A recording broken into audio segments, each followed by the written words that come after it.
une réalité incontournable. Selon un rapport des Nations Unies qui date déjà de 2001 ou 2002, 3/4 de la population mondiale vit du secteur informel. Elle touche aussi bien les pays en développement que les pays développés, même si l'aspect est différent. Et je ne vais pas traiter cet aspect-là. Mais avant de donner la définition du secteur informel, et il y en a une vingtaine, je veux lever certaines équivoques, certaines erreurs de compréhension du secteur informel.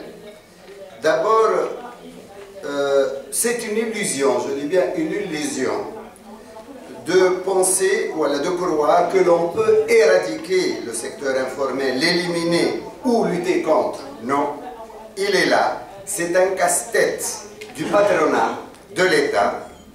Il est dans tous les pays du monde, il dérange, entre guillemets, il dérange. Donc, impossible élimination. Deuxième casse-tête du secteur informel, c'est sa difficulté d'appréhension statistique. Les statisticiens économiques qui, depuis 3 décennies, essayent de mesurer sa contribution à l'économie nationale, ils arrivent à certaines estimations, 30-40% du PIB. Peut-être de nos jours, actuellement en Tunisie, à mon avis, il doit dépasser 50%. Bien. Donc ça, c'est le deuxième équivoque, ou deuxième casse-tête, moi je dis.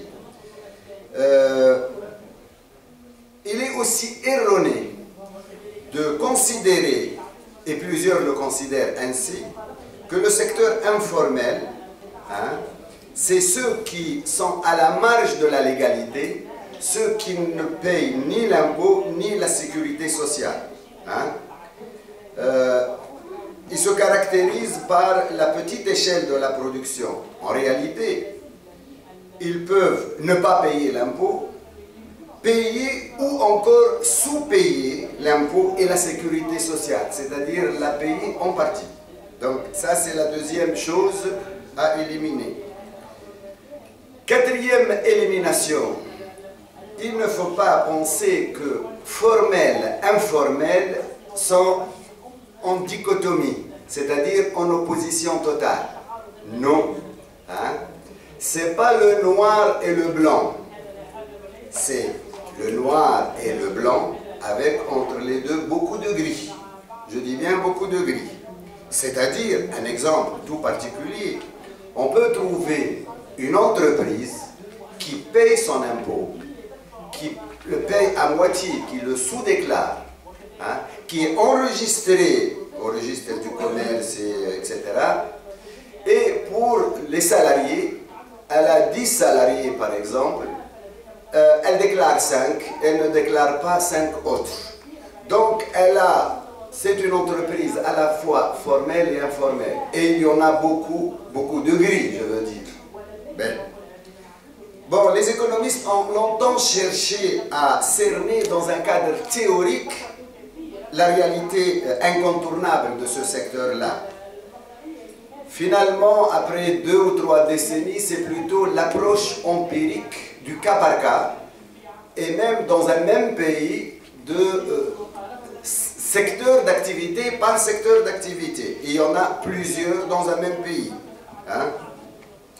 Peut-être la dernière approche qui a été présentée par un thésard dernièrement, c'est l'approche institutionnelle du secteur informel. Et je donnerai 1 ou 2 exemples. Il faut aussi prendre le secteur informel comme étant dans une balance, je dirais. Une balance, c'est-à-dire quand les activités structurées du secteur moderne augmentent, l'informel diminue. C'est-à-dire le secteur structuré prend une partie de la main-d'œuvre du secteur informel. Et inversement, quand l'économie structurée, et je fais référence au cas de la Tunisie en cette crise, or l'économie informelle augmente et pose problème à l'État, à l'UTICA, qui ne cesse de crier. Maintenant, on entend pas mal dans les moyens d'information. Ah, le secteur informel, ah, les activités parallèles, ah, le commerce parallèle, etc. Donc, c'est un problème. Or, moi je dis c'est tout à fait naturel, parce que les individus en chômage doivent bien trouver une source de revenus, une source de survie. Donc, ils vont la trouver quelque part. Hein? Disons, durant ma recherche ou ma connaissance du secteur informel, et je travaille depuis plusieurs années sur l'informel, en Tunisie, j'ai pu détecter 6 activités informelles. Hein? 6. La première, c'est les activités qui s'exercent dans des locaux repérables, sur la rue, je dirais, qui sont repérables par l'INS, qui sont repérables par les agents du fisc. C'est des petites activités. Bon, excusez-moi, j'ai passé la définition. La définition qui est quand même importante. Une définition parmi 20. Hein? C'est l'ensemble des activités exercées dans la production ou les services qui utilisent un faible capital matériel et un faible capital humain. Ça veut dire quoi? Faible capital matériel, ça veut dire en général ils n'ont pas beaucoup d'argent, avec quelques centaines de dinars, ils ouvrent une activité. Faible capital humain, parce qu'en général c'est les exclus, illettrés, etc. Donc la qualification, voilà, le niveau d'instruction est faible. Donc il y a cette double faiblesse au niveau des deux capitaux, matériel et humain. Une des définitions du secteur informel. Bien. Donc, les 6 activités que j'ai pu repérer en Tunisie, il y en a 2 ou 3 qui sont connues, mais en fait, c'est un problème de catégorie ou de classification. Donc, celles qui s'exercent dans une boutique, hein, repérable par l'INS, par l'agent du fisc, qui paye l'impôt, et plusieurs enquêtes que j'ai faites, si vous voulez, l'État semble leur dire payez l'impôt, payez ce que vous pouvez, mais payez l'impôt. Donc il n'est pas intransigeant avec eux. Payez ce que vous pouvez, c'est tout. Il y a un certain laxisme de l'État à l'égard du secteur informel depuis au moins 20 ans. Il laisse faire. Hein? Bon, donc c'est des activités repérables pour lesquelles on peut estimer la production, une partie de l'emploi. La deuxième activité informelle, c'est celle qui est exercée par les femmes au foyer et dont la production peut être écoulée sur les marchés hebdomadaires, conventionnels, c'est-à-dire ils font un peu de tout, de l'épicerie, de la broderie, etc. Mais c'est vendu soit sur les marchés hebdomadaires, soit même dans des supermarchés. Bon. Elles sont estimées par les enquêtes de consommation, les enquêtes de revenus de l'INS. Parce que l'INS, quand elle pose des questions, elle les pose, faites-vous un travail ici à domicile, quel genre de travail, quel est votre revenu hebdomadaire Donc, ça c'est le deuxième type d'activité. Troisième type d'activité, c'est les commerçants ambulants ou vendeurs de services. Commerçants qui bougent d'un marché hebdomadaire à l'autre. Donc ils sont semi-légaux, si vous voulez. Dans un marché hebdomadaire, ils payent une taxe journalière qui est, je crois, selon le marché, de l'ordre 20-30 dinars pour la journée du marché. Bon. Mais on ne sait pas estimer, puisqu'ils bougent, ils ne sont pas fixes, on n'a pas une idée sur l'estimation de leur production réelle. Hein? Il y a la quatrième catégorie, c'est le commerce frontalier de contrebande, appelé aussi l'économie parallèle. C'est ce que nous vivons actuellement entre Tunisie et Libye et entre Tunisie et Algérie, et j'insisterai sur cela puisque, disons, c'est un aspect d'actualité. Je ne peux pas tout traiter pour les 6 activités. Il y en a 2 autres activités liées aux NTCI, aux nouvelles technologies de la communication et de l'information. Ça veut dire quoi? C'est quoi ça? C'est des activités, à mon avis, qui sont apparues depuis 6-7 ans, sont devenues très générales. C'est-à-dire, c'est des activités de service, de réparation, de chauffage central, de frigidaire, etc., qui peut, dans un premier temps, ouvrir une boutique, 1 année, 2 années, ensuite il part, il fait une boutique, il a un téléphone portable, un carnet d'adresses, une mobilette ou une petite fourgonnette pour le matériel, et puis il est comment dirais-je, mobile, il répare d'un foyer à l'autre, d'une entreprise à l'autre. Vous allez me dire, est-ce que vous avez une estimation de leur nombre ou de leur valeur ajoutée ou de leur production? Je vous dirais impossible. C'est des gens insaisissables. Hein? Une autre catégorie liée au NTCI, c'est les entreprises étrangères qui utilisent les compétences un peu partout dans le monde, des compétences à haut niveau de qualification. Il y a le réseau LinkedIn, que vous connaissez certainement. Alors, contact, j'ai un travail, études comptables, etc. Est-ce que tu peux me les faire? Un contrat par Internet, le travail fait, virement, adieu et merci. Qui va le saisir, ça? Est-ce que l'INS ou le fisc peut, où est-ce qu'il va se mettre pour les... Alors, je suis chez moi, je travaille, j'ai reçu, etc. Bon, j'ai été payé, quel impôt je vais payer, quelle sécurité sociale? Personne ne sait ce que je suis en train de faire. Hein? C'est ce qu'on appelle le télétravail. Hein? Donc, ce sont les 6 activités les plus importantes, disons, que j'ai pu classer en Tunisie.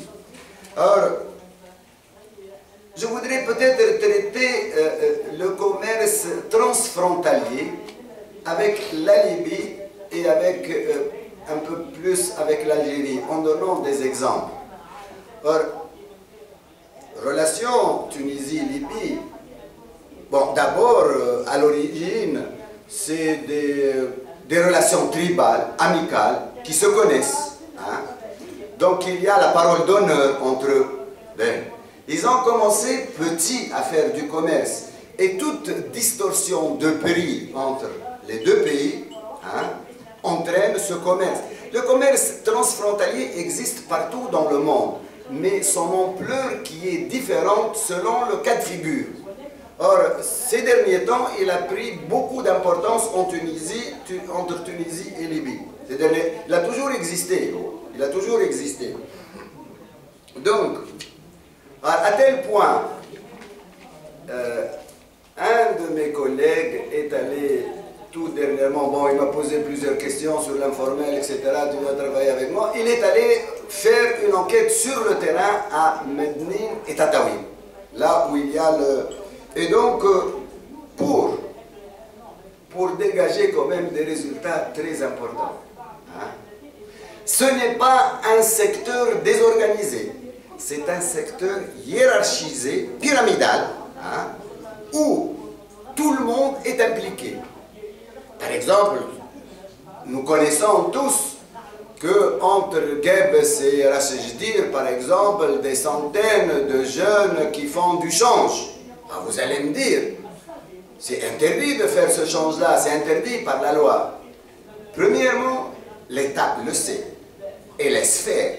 Donc c'est un laxisme, une complicité avec l'informel. Débrouillez-vous, je n'ai pas pu trouver de l'emploi chez vous. D'ailleurs, très peu d'entreprises se trouvent là-bas. Premièrement, premier résultat. Deuxième résultat, c'est un secteur hiérarchisé, donc nous avons dit des centaines de jeunes qui font du change. En fait, selon mon collègue, il y a 5 personnes qui chapeautent l'opération change. 5. Hein? Qui sont connus, bon, ils ne divulguent pas leur nom. Pour le commerce, il y a une dizaine de grossistes, deux se spécialisent dans le textile, deux se spécialisent dans l'électroménager, etc. Il y a une spécialisation entre eux. Hein? Donc, il y a eu une formation de capital commercial important. Hein? Alors, il a même donné des chiffres, je ne sais pas si je les ai amenés ici, mais ça chiffre à des milliards. Hein? Par exemple, je me rappelle qu'un grossiste, son capital, il est au moins de 350 000 dinars. Hein, et puis, le grossiste vend à crédit aux détaillants. Aux détaillants, c'est-à-dire, sur simple parole, il lui donne la marchandise, il vend, et puis quand il récupère, quand il a le chiffre d'affaires, il rembourse le prix, etc. Donc, c'est de l'économie institutionnelle parallèle. C'est-à-dire, c'est bien organisé. Alors, tenez-vous bien, tout le monde est impliqué là-dedans. Ça veut dire qui? Tout le monde. Que ce soit les vendeurs, que ce soit la douane, des deux côtés, hein, que ce soit l'armée, que ce soit les fonctionnaires, tout le monde est là-dedans. Tout le monde a sa petite part. Tout le monde gagne de l'argent. Alors, comment va-t-on, voilà, comment l'État, quel que soit le degré de sévérité ou d'intransigeance, comment va-t-il pouvoir interdire ce commerce transfrontalier? Moi je dis, ce n'est pas possible. Hein? Et même, je dirais, historiquement, il y a eu, parce qu'il y a eu l'embargo sur la Libye. Je suis en train de regarder ma montre, je ne veux pas dépasser je me contrains à respecter l'horaire. Donc, je donne juste un exemple et très rapide. Embargo sur la Libye, taux de change dinar tunisien égale 3 fois de dinar libyen. La Libye, le gouvernement libyen a fait un contrat avec l'entreprise Matni pour lui vendre des costumes au prix de 150 dinars le costume. Taux de change aidant, il est vendu à 50 dinars tunisiens en Libye, il est acheté, il est vendu en Tunisie 70 dinars. Matni se rend compte, tiens, 70 dinars c'est inférieur à mon prix de revient. Moi, ça me coûte 100 dinars. Et il est vendu à Tunis, à côté Sfax, à 70 dinars. Donc ce que fait Matni, il envoie ses agents à racheter les costumes vendus là-bas pour les réexporter encore une fois en Libye. Hein? Voilà un peu l'informel. En fait, de quoi il s'agit? Il s'agit d'un partage d'abord du différentiel de taux de change. Hein? Et en plus, ces produits-là, zéro droit de douane, c'est-à-dire la Libye, le gouvernement libyen de Kadhafi, subventionne même des produits.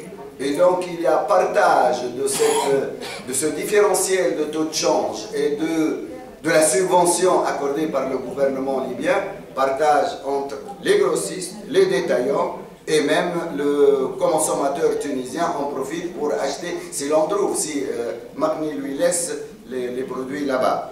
Ben, ça c'est un exemple. Donc moi je dis c'est une économie bien structuré, c'est un secteur informel, mais bien structuré de manière informelle. Ils ont leur loi et leur code de comportement non écrit, mais respecté par tout le monde. Hein. C'est très important de retenir ça. En Algérie, commerce avec l'Algérie, une enquête qui date d'une semaine. Hein. Une enquête qui date d'une semaine et peut-être... s'il y a ici des Algériens, ils peuvent comment dirais-je, me dire non, ce n'est pas possible. Le dinar tunisien, il est acheté 4 fois son prix par rapport au taux de change algérien. Même si le dinar algérien est resté à peu près au même niveau que l'euro. Hein. Il est resté, il n'a pas été dévalué comme le dinar tunisien. Mais les Algériens l'achètent. C'est-à-dire, ils vous donnent 400 dinars, enfin l'équivalent, 4000 dinars, 400 dinars algériens pour 100 dinars tunisiens. Résultat, dans des régions, je suis en train de travailler sur le commerce en Tunisie, dans des régions comme Gafsa, comme la Raïs, il y a des épiciers qui n'ont que des produits algériens. Il n'y a plus de produits tunisiens, yogourt, fromage, jus, etc. qui sont bien entendu vendus beaucoup moins cher que les prix des produits tunisiens. Donc, voilà un autre type de relation. Je suis en train de faire une enquête sur le commerce intérieur en Tunisie. J'ai demandé à mes enquêteurs de reporter en remarque tout ce qu'ils peuvent voir. Alors, excusez-moi de vous le dire, mais les armes se vendent dans les marchés de Gafsa et Omlarais. Monsieur, vous voulez un Kalachnikov? Dans un quart d'heure, je vous l'amène. Donnez-moi 500 dinars et je vous ramène un Kalachnikov. Donc, c'est des choses qui dépassent l'entendement. Hein? Donc, bon, c'est ça le... Combien il me reste? Déjà dépassé 1 minute.